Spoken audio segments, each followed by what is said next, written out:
Bismillahirrahmanirrahim. Assalamualaikum warahmatullahi wabarakatuh. Alhamdulillahirabbil alamin. Allahumma shalli wa sallim ala sayyidina wa maulana Muhammadin wa ala alihi wa sahbihi ajma'in. Amma ba'du. Alhamdulillah, di kesempatan ini kembali lagi Ustaz bisa membuat video penjelasan pelajaran fikih kelas 6 ya. Kelas 6, silakan anak-anak kelas 6 dibuka buku fikihnya halaman 6. Kemarin kita sudah belajar, saya sudah bikin penjelasan video tentang pengertian makanan halal. Nah, pada kesempatan ini kita lanjut pembahasan macam-macam makanan halal. Bila di halaman 6 anak-anak bisa buka sambil disimak videonya. Ustaz bacakan dulu materinya. Macam-macam makanan halal. Halalnya suatu makanan dapat kita ketahui melalui 3 macam. Antara lain kehalalan menurut zatnya. Kemudian halal dari cara pendapatannya. Dan yang ketiga, halal dari cara mengelolanya. Berikut ini merupakan penjelasan dari ketiga hal tersebut. Yang pertama atau yang A, makanan halal menurut zatnya. Ciri-ciri makanan yang halal dikonsumsi atau tidaknya ditinjau dari jenis zatnya, antara lain sebagai berikut. 1. Dijelaskan di dalam Al-Quran dan hadis.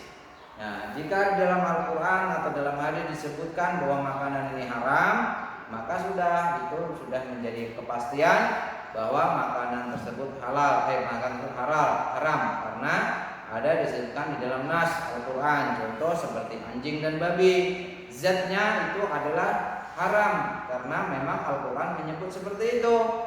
Nah, maka anjing dan babi tidak boleh untuk dikonsumsi. Yang kedua, bermanfaat bagi pertumbuhan kesehatan manusia. Nah, dia tidak ada disebutkan di dalam hadis, tidak ada disebutkan di dalam Al-Quran misalnya, tetapi ada manfaatnya untuk kesehatan manusia, maka boleh dikonsumsi. Atau dia makanan itu makanan yang halal, baik lagi. Contoh seperti nasi lah, kita kasih contoh. Nasi itu halal, bagus, dimasak dengan cara yang benar, tapi dia tidak bagus untuk kesehatan orang-orang tertentu. Misalnya orang sudah kadar darahnya tinggi. Nah, kata dokter jangan makan nasi dulu, dia cukup makan kentang atau wortel atau apalah. Nah, kalau dia makan nasi, kata dokter bahaya ini, bisa gula darahnya makin tinggi lagi dan membahayakan bagi kesehatannya. Maka seperti ini tidak baik untuk dikonsumsi walaupun halal. Yang ketiga, tidak merusak badan, akal maupun pikiran. Nah, seperti minuman keras, seperti kalau ini yang tren sekarang mencium lem ya. Nah, itu bisa merusak otak saraf, bisa memotong saraf manusia sehingga orang itu kayak orang gila dia. Kenapa? Karena akalnya tidak sehat. Jangan mencoba-coba, jangan sekali mencoba anak-anak ya. Nah, kemudian tidak kotor, tidak najis dan tidak menjijikan. Tidak kotor. Misalnya makan Makan roti ya. Makan roti, tapi rotinya sudah jatuh ke tanah, kotor, kena lumpur. Walaupun roti itu halal boleh, tapi kotor, jangan dimakan. Tidak menjijik, tidak najis. Lagi makan punya adik kecil, dikencinginnya dipiring, kena najis. Nah, jangan dimakan. Tidak menjijikan. Apa menjijikan? Makan cacing. Nah, kan jijik kan, jangan. Bekecot. Ada orang makan bekecot ya. Makan kodok, jangan. Itu barang atau benda-benda yang menjijikan. Tidak bagus untuk dikonsumsi. Kemudian selain ciri-ciri makanan halal yang telah disebutkan di atas, di bawah ini akan dijelaskan mengenai beberapa jenis makanan yang halal secara zatnya.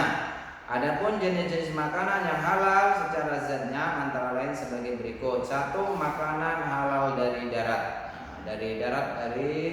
Dari tanah. Makanan halal yang berasal dari darah diantaranya sebagai berikut. Yang pertama, itu yang seharusnya ya. Binatang ternak yang disembelih dengan menyebut nama Allah, seperti kambing, kerbau, sapi, ayam dan sebagainya. Dengan cara disembelih, bukan cara yang dipukul. Ayam mau dimasak, tetapi caranya salah, bukan disembelih dengan pisau yang tajam, tetapi dipukul sampai ayam itu mati. Nah, itu tidak boleh karena dengan cara yang tidak baik. Kambing, punya kambing satu, pengen masak, disembelih sayang.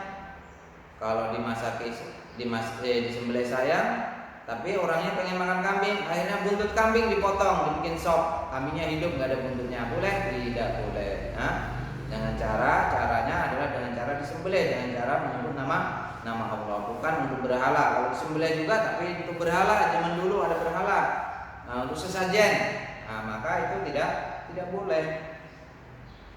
Kemudian biji-bijian seperti padi, jagung, kedelai, kacang dan sebagainya.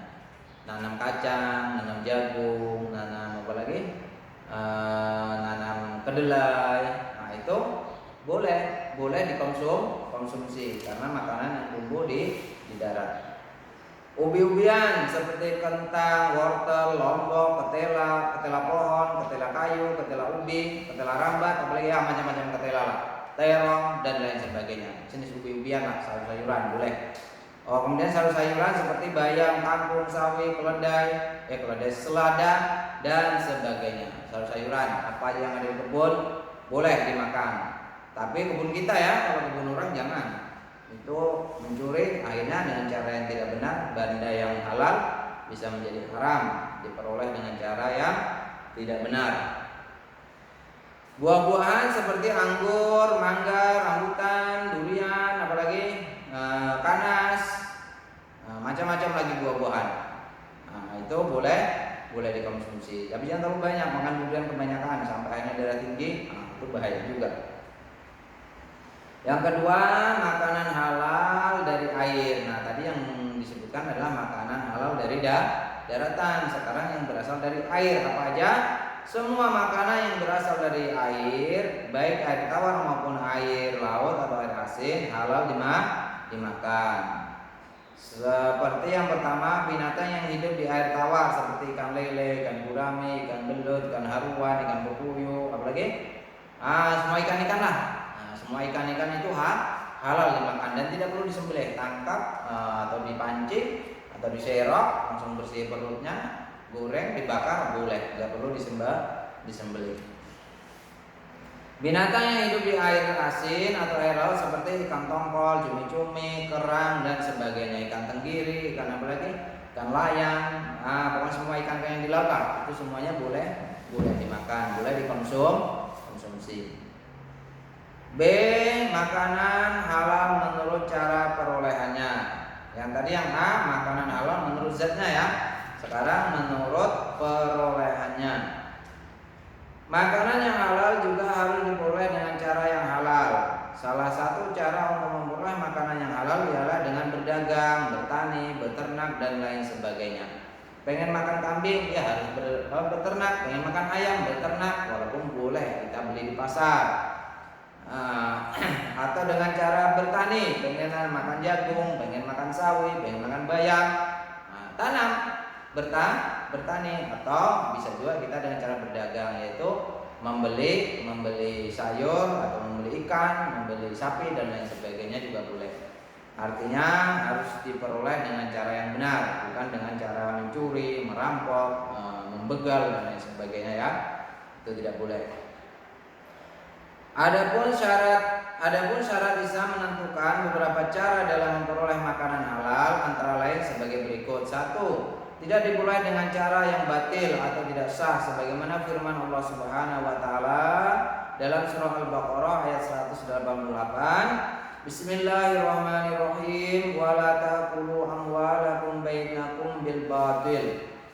Dan janganlah sebagian kamu memakan harta sebagian yang lain di antara kamu dengan jalan yang batil. Batil itu dengan cara yang tidak benar. seperti merampok, maling, begal dan lain sebagainya. Itu tidak boleh. Yang kedua, tidak dibuat dengan cara riba sebagaimana dijelaskan dalam surah Al-Baqarah ayat 276. Bismillahirrahmanirrahim. Yamhaqullahu riba wa yurbis shadaqat. Allah memusnahkan riba dan menyuburkan sedekah. Nah, dengan cara riba juga tidak boleh. Apa itu riba? Seperti kalian misalnya meminjamkan uang 10.000 kepada temannya.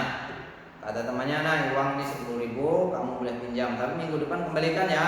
Ya, mengembalikannya berapa? Mengembalikannya 12.000. Nah, 2.000-nya ini adalah riba karena meminjamnya 10.000, kok mengembalikannya 12.000. Ada kelebihannya, itu hukumnya riba, dan riba ini dosanya sangat besar. Hati-hati ya di kampung, di rumah, kalau ada yang mau pinjam uang, pinjam apa, tapi mengembalikannya dengan jumlah yang berlebih, itu namanya riba. Orang yang melakukan riba ini pasti akan dimusnahkan oleh Allah Subhanahu wa taala. Yang C, makanan halal menurut proses atau cara pengelolaannya. Makanan halal juga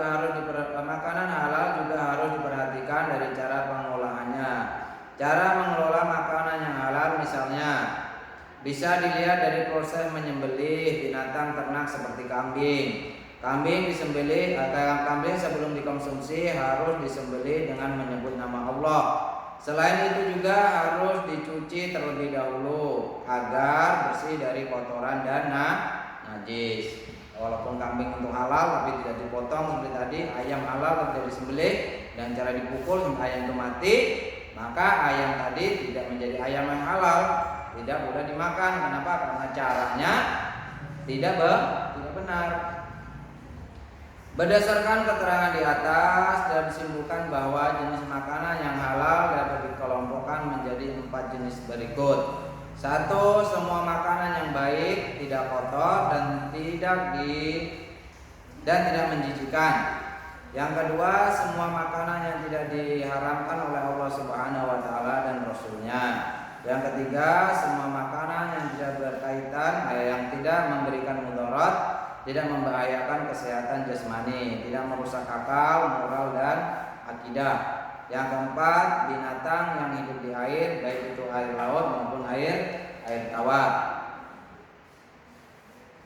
Kemudian halaman 8 ada tugas ayo berlatih. Silakan dikerjakan. Ada 5 soal. Yang pertama, apa yang kamu ketahui tentang pengertian halal? Yang kedua, sebutkan makanan nabati yang halal. Yang ketiga, sebutkan makanan hewani yang halal. Yang keempat, mengapa kita harus meninggalkan makanan yang buruk. Yang kelima, sebutkan 2 ciri-ciri makanan yang halal. Nah, ini dikerjakan, kemudian difoto dan kirim hasilnya ke WA. Nah, ini aja penjelasan materi fikih untuk kelas 6. Mudah-mudahan bisa dimengerti dan dipahami. Assalamualaikum warahmatullahi wabarakatuh.